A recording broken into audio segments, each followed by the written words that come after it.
Hey Jammers, Kylan here.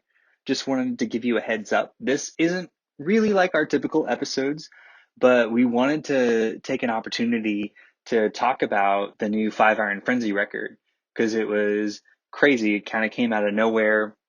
And since we just covered them so recently, it seemed like a good time to do that. We had a couple technical difficulties, and you will hear my child throughout this, but we ended up actually having like a 2.5 hour conversation. So we decided to kind of split it up as we're working on technical difficulties on the back end, give you guys a little bit of a taste of it since we have about 45 minutes. So this is part one, and we'll give you part two pretty soon, and then we will be back to our regularly scheduled programming. All right, enjoy.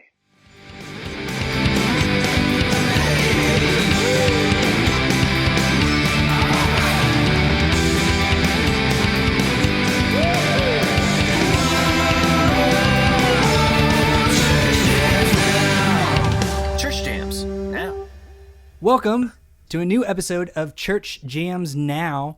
This is our 6th episode. My name is Kylan Savage. I am TJ Smith. And we are joined by a very special guest who has been on here before. If you've listened to episode 2, Take Me to Your Leader with Newsboys, you know he had a lot to say. He was our resident church-pew-expert. We have Mr. Josh Olson. Hey, thanks for having me back. Yeah, we're super excited. So I think I just wanted to tell people too, since you were last on, Josh, we've sort of been talking to you a lot and realized that you have a lot of good things to say. If anyone has listened to that episode, they will know that I think I said like 6 times, Josh, you're way better at this than we are. Do you just want to do the podcast? So now you've kind of taken on I don't know, would we call you like a producer? TJ, would we call him a producer? Producer extraordinaire. I feel like... I hope so, because I already got the business cards made, so... Oh, perfect. Did you use Vistaprint? Of course. Sponsoring the show today. You went with the bulk order, right? 100,000? Oh, yeah. That's the best deal. You know, If you actually made business cards, my wife would be so mad that you didn't ask her to design them. Or my wife. Josh has taken on a lot more of like a producer role, which is really good because TJ and I really have... no clue what we're doing. Up to this point, we've just been throwing everything at the wall. Yeah, I would describe our logistics strategy or skill level as the shrug emoji. 100%. And then, so I literally just texted Josh and was like, hey, do you want to be on the podcast? Maybe a little more than like a normal guest. And do you want to help out? And Josh just took it and ran with it and asked us what potential albums we wanted to do, and we sent him just texted him some stuff, and the next day he had like a giant spreadsheet of all the way more information and way more research than I've done for any episode of this podcast. It was equally overwhelming and incredible. I was so excited. It was a lot of overwhelming. I was really excited for it. We love that you were excited for it. Also, great. Just for the listeners' benefit, it's not me making baby coo sounds, just to clarify. We've also got the special guest of Willow Savage in the house. Willow Savage, she was a special guest on the Christmas episode. Yeah. And I'm hanging out with my baby. She's back.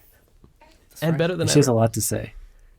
So that's very true. She has a lot to say about what we're going to talk about today. I'm super excited. So this is a little bit different. We're doing our format a little different.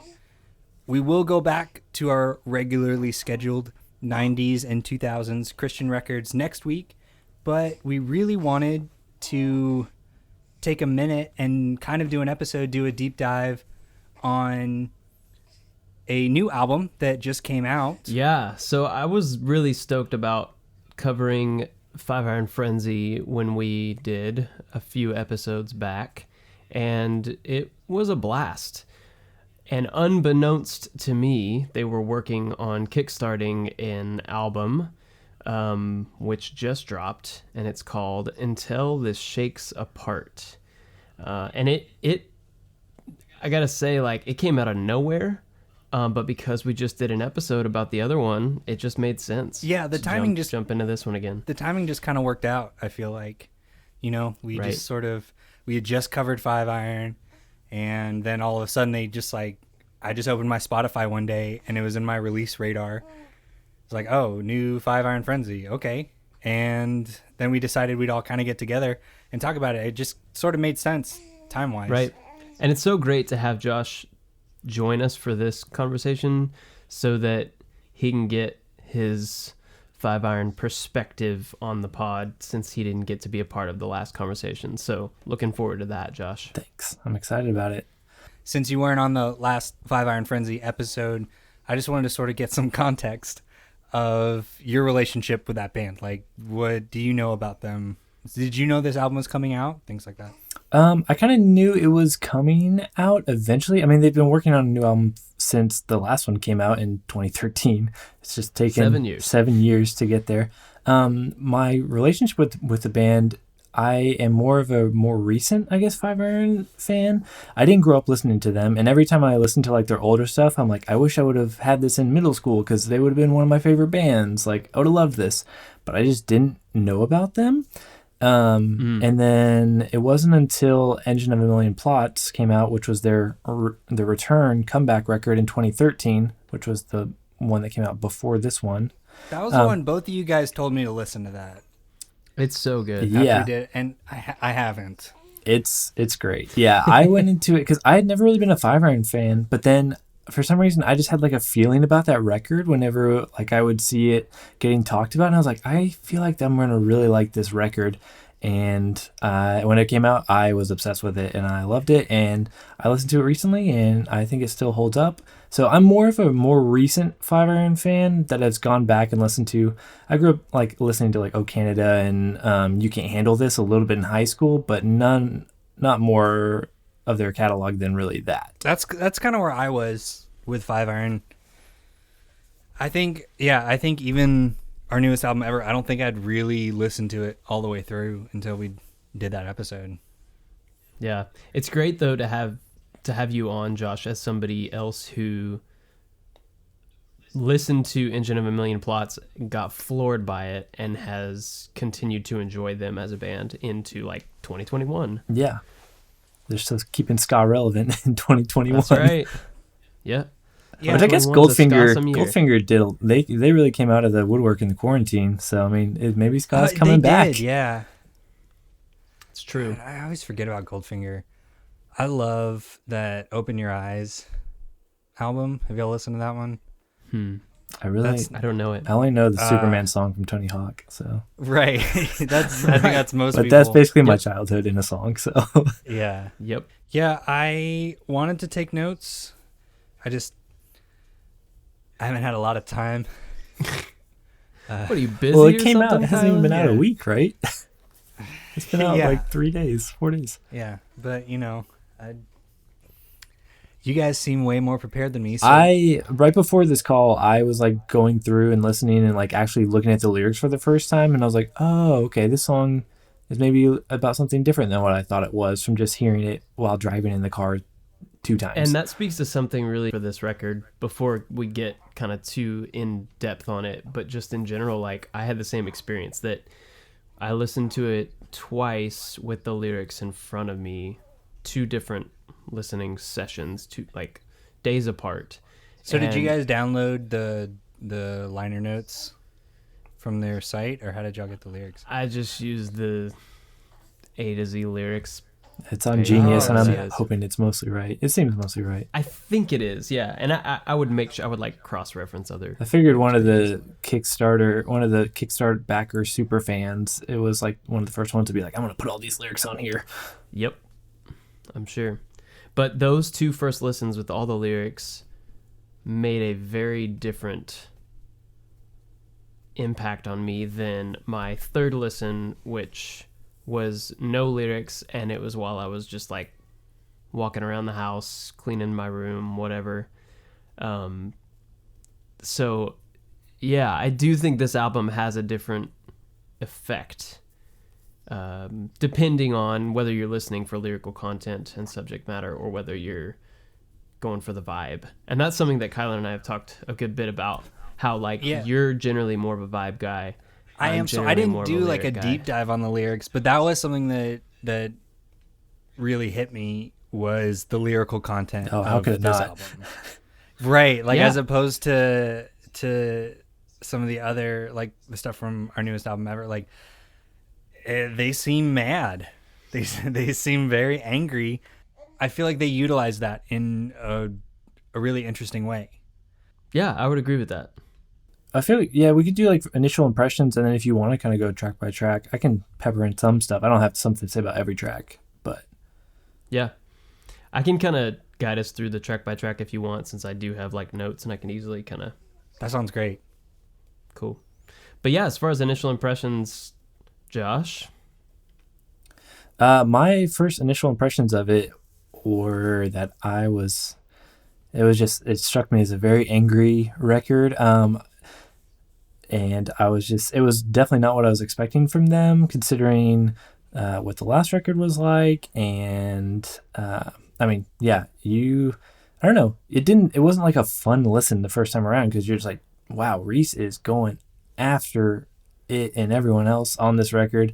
So See, well, this is interesting to me because I thought it was really fun. I think because of that, because I think for me, I think because already in my mind, Five Iron Frenzy was this like goofy ska band that when they came out with these real intense lyrics, because okay, what was the song? There was the song on our newest album ever that we talked about how it didn't really fit. Banner Year. Oh, that's the story about the... Is that the massacre? Yeah, story? yeah. Right. So like I knew that they kind of had this ability in them, but I still in general saw them as a pretty goofy band. Mm-hmm. And so I think I was just sort of tickled by the fact that it was like, oh, like they mad. This is great. I love it. But I think I've just been mad all year about kind of everything. So you resonated with it more because you were like, oh, they're expressing some of the frustration that I've had. I think so. Some of it I do feel like I really resonated with. Some of it felt a little bit like my first protest record. Does that make sense? Like some of the lyrics were like a little simple, which, I mean, that's fine. Like I'm obviously not going to that band for that sort of lyrical content. I don't know if I really love sort of protest songs anyway. That's kind of how I feel. It's very like of the time, which I guess is important, like because it's encapsulating a certain feeling and time and culture and history.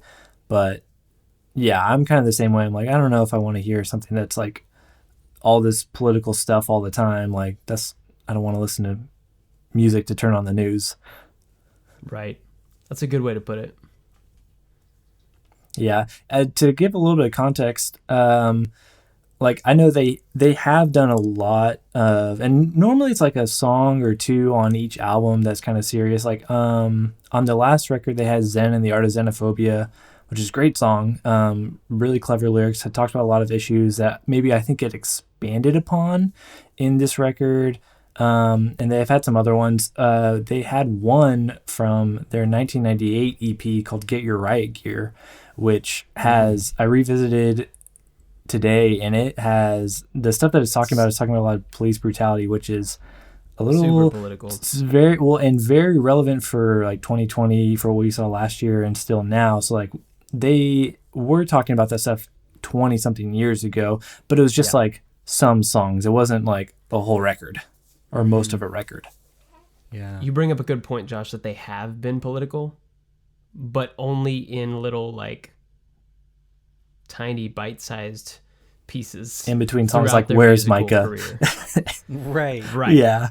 And like singing about riding in a stinky van. So yeah, it's important to acknowledge that they have been vocal about political things or social issues, but always with just a dash of the socio-political commentary, and mostly zany, goofy, and hopeful, And personal. optimistic, and personal. Yeah, ska punk, like, which is a blast. And that dash of sociopolitical stuff, it, for me, historically was just enough. It was like all I needed and all I wanted. But now, I guess in 2021, it's hard not to talk about this stuff interwoven with the rest of life at this point. Like, it is in the fabric of all that we live, eat, breathe, sleep, unfortunately. And so to me, it's not surprising that that's so much of what this album's about, but I agree that it's like not exactly what I'm going for when I hit play on 5 Iron Frenzy. So that was surprising. Yeah.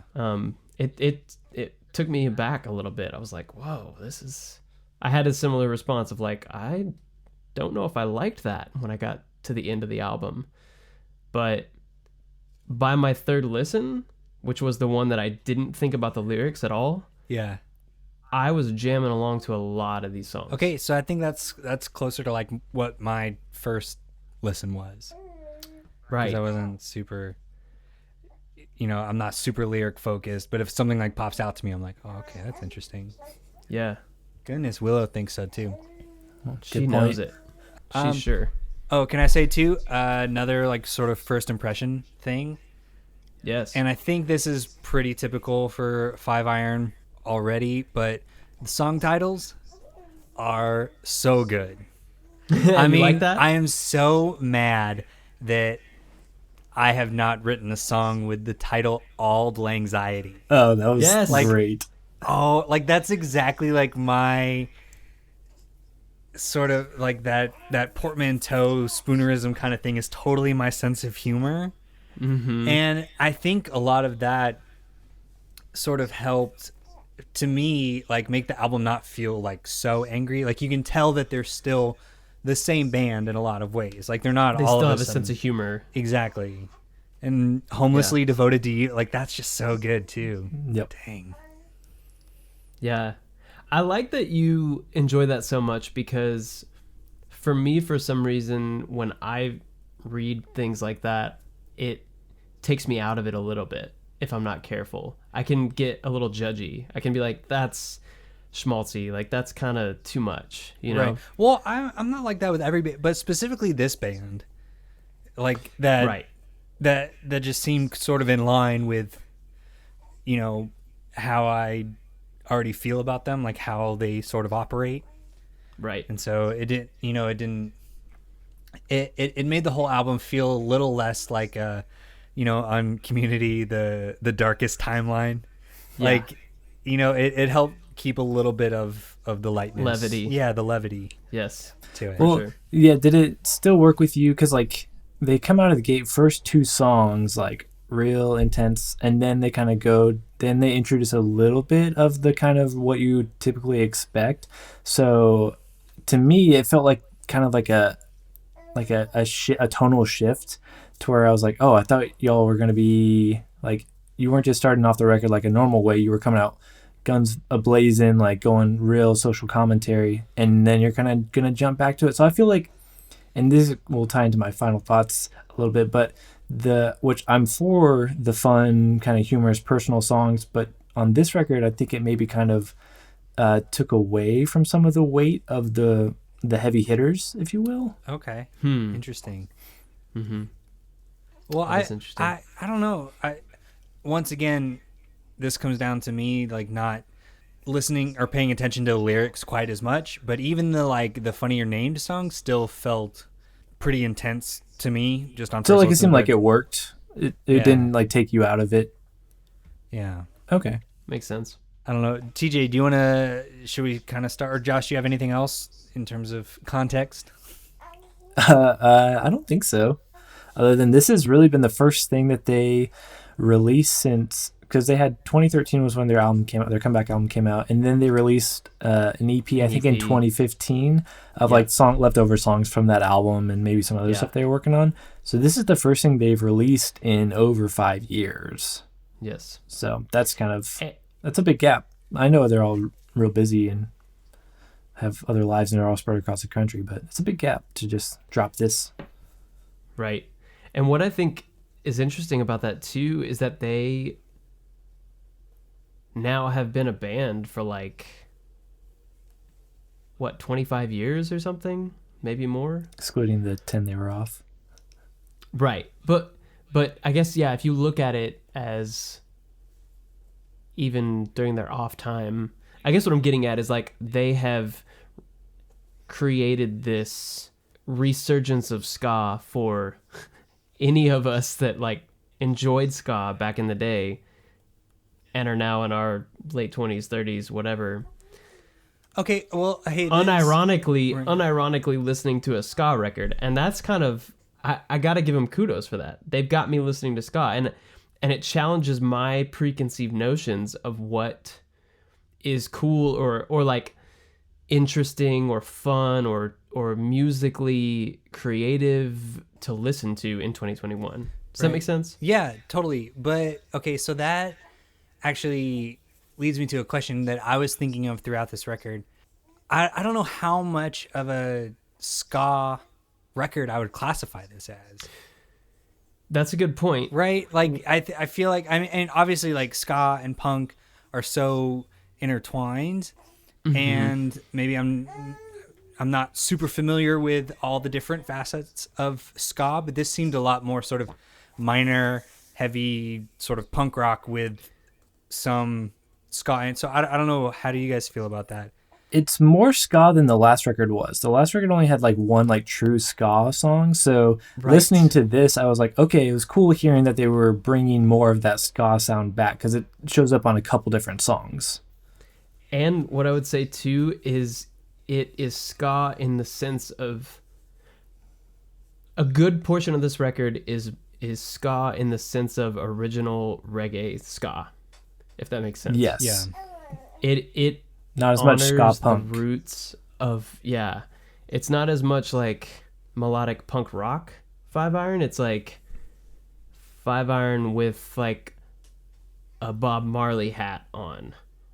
Yes. Which is a lot of fun, actually. Like, the songs that I ended up really enjoying and that got stuck in my head were the ones that were really like skank-tastic, I'm gonna call them. There you go. They're slower and they're real funky and slinky, and you can just picture a bunch of people skanking to the song with the little organ bops and things like that.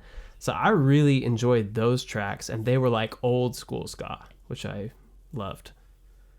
Interesting, because I think those are some of the ones that I didn't quite enjoy. Really? Yeah, but I don't like reggae at all.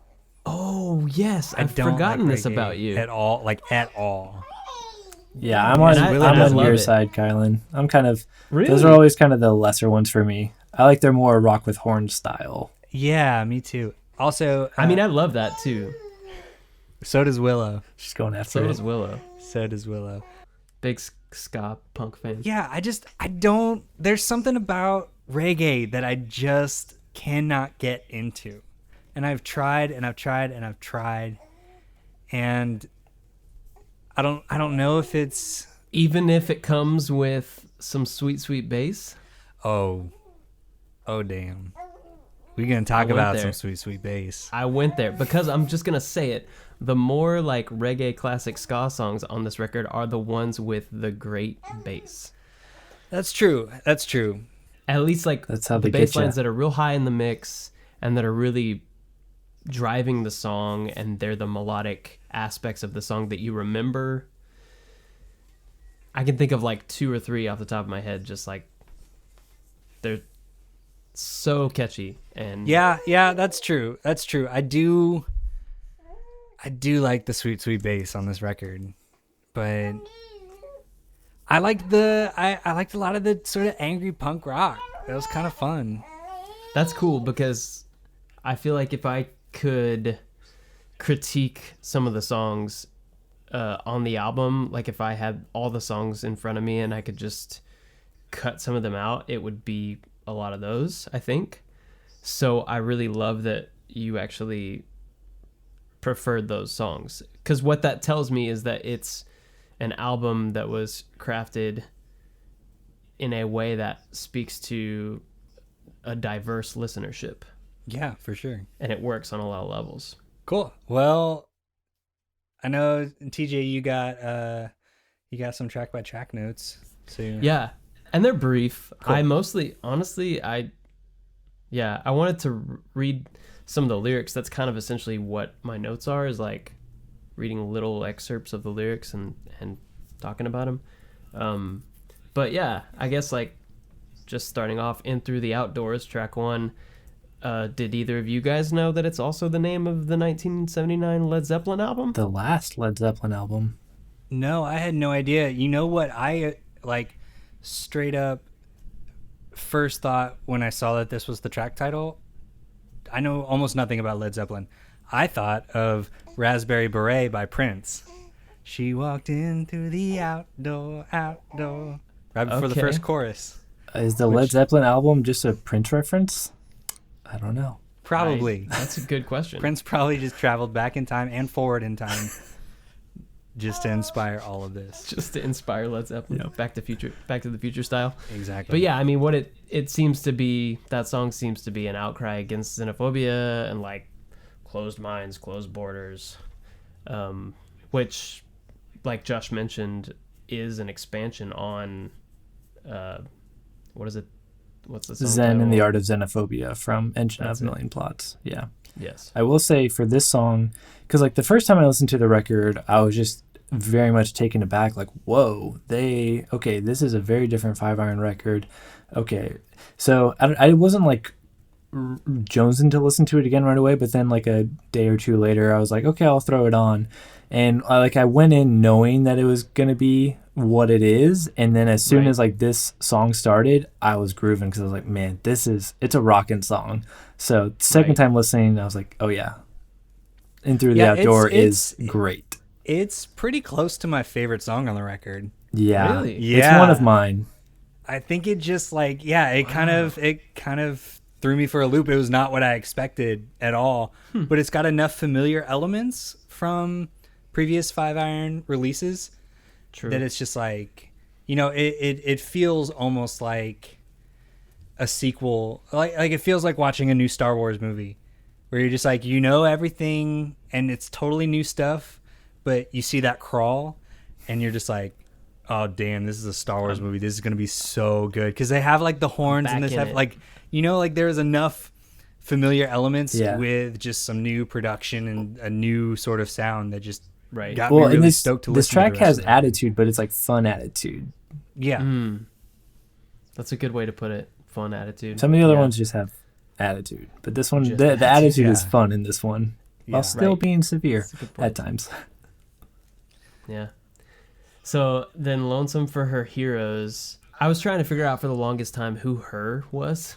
And I guess it's Denver. I think it's like a song about Denver, basically, as Reese sees it, how it has been gentrified, and it's just now this like kind of hipster chic sprawl with, the undeniable economic disparity that comes with that. Right. And so, but I thought it was interesting, Kylan, because when we talked about our newest album ever, and we spent a long time talking about Handbook for the Sellout and how Selling Out as a band, they turned that concept on its head and were like, is selling out really selling out? Because that was like a big thing in the 90s, right? It's like, we're not corporate, we're not going to make money, we're cool. And so it's interesting because a lot of the lyrics in this song seem to talk about gentrification almost as if it's like a band selling out, but he's actually against it this time. I just noticed some parallels, and I just thought it was like kind of curious. Like, it felt like he found a new way to create a protest song about something, but he happens to be against the thing instead of saying like, maybe it's not so bad. Right. Interesting. Yeah, I didn't pick up on that, but again, I didn't really listen to the lyrics. I didn't enjoy this song as much as the first one, but this is more of that sort of like reggae. I think we need a hashtag Kylan the Vibe Guy. Yeah, for real. For being one of the reggae ska ones, I did enjoy this one a good amount. Yeah, it did take me like 3 or 4 listens to finally pick out that I'm like, oh, I think he's saying Denver. So that was I finally figured out the her in the song title. But yeah, it took me a couple listens. Is Five Iron Frenzy from Denver? They are. They are. I know. That's like their whole identity. Good job. As a band. You're keeping up, Kylan. Yeah. Proud of you. I know. Thanks. But yeah, this is definitely one of the ones that is more reminiscent of like OG reggae ska with the like organ bops on the one. And the bass is really good on this though. Yeah. Also, just the bass on this whole record is just so good. Yeah. Also, do you guys think so? I didn't listen to the last record of theirs. Do y'all feel like Reese has become a much better vocalist in the 20 years? I mean, obviously, like he's been singing a lot longer, but I thought his voice was so solid on this record compared to previous ones. I feel like he hit a stride with like some of the Brave Saint Saturn stuff, and has just continued to get better. That was something for me going into the record, because from the little bit of Five Iron that I listened to pre-Engine of a Million Plots, I remember like I was never like crazy about Reese's voice, so that was maybe kind of one of the weak points for me. Like I loved his lyrics and stuff and his like the way that he sings sometimes, but I wasn't crazy about his voice. But then when Engine came out, I was like, oh, his voice sounds great on this record, and I think it still sounds great. So I do think he has become a much better singer. Yep. Agreed. Agreed. What did y'all think about the Peter Pan reference on So We Sing? What was the Peter Pan reference? Second star to the right. Straight Oh, ahead that's till right. morning. Yeah. Dig it? Hate it? Too hokey? No, Amazing? I love it. I love that kind of stuff, man. I love references like that. But this also, I mean, you guys both know, like, Jen and I are working on our country record, and I've listened to a ton of country music, and all of country music is like a meta in-joke. It's all just referencing other country songs. Country music, yeah. I love any kind of reference. Like, I mean, my first band's name, The Truth About Movie Stars, is a reference to Singing in the Rain. I'm all about any sort of literature or pop culture references in songs, I guess, except for Pablo Neruda, which we talked about in Sixpence. Yeah. On that episode. And another possible reference, because I think the first lyrics of this are, I'm going to break both legs tonight, which could possibly be referencing Superpowers when he talks about breaking the promoter's legs when he fell off the stage. I wondered. Yeah. I mean, it's got to be, right? It's got to be, because they're both songs about playing shows, so. Right. It like, that has to be intentional, right? Yeah. I'm calling it. Yeah. I'm going to say this was also also ask Reese on Twitter. I'm going to ask him. There you go. Do it. And this was also the first single. So I had listened to this, I don't know, when they released it like a month or two ago. But whenever I think, and they released a video for it too, and I wasn't crazy about this song. So I kind of didn't have high expectations for the record, maybe, because it didn't grab me that much. Well, for me, musically, it weirdly sort of sounded like later years AFI. Oh, completely. Like December Underground era AFI, which I thought was really interesting. I didn't expect the album to kind of go there, and parts of that really worked for me, and parts of it didn't work as much. But this song, I did really enjoy, because it felt a little bit kind of like a throwback to that sort of music. Yeah, it's like that counterculture punk military. Like, it's like a march, you know, dum dum dum dum dum, which is weird, but I don't know. It worked for me. But I feel like if they had done a few songs like this, I'd feel the opposite. The fact that they kind of did that kind of punk rock march and then moved on worked for me. It was just enough. What did y'all think of the fact that Reese decided to be a potty mouth on this one? Oh, yeah. So there were a couple songs. Yeah, go for it. There were a couple songs, right, that he says some no words. Some no words. He says, "I don't know if my bones healed yet." Talking about possibly breaking his bones at a show. I don't know if my bones healed yet, but I'm jumping off this drum set. Let's build a fire from our broken past. Let's tell all the grown-ups they can kiss our ass.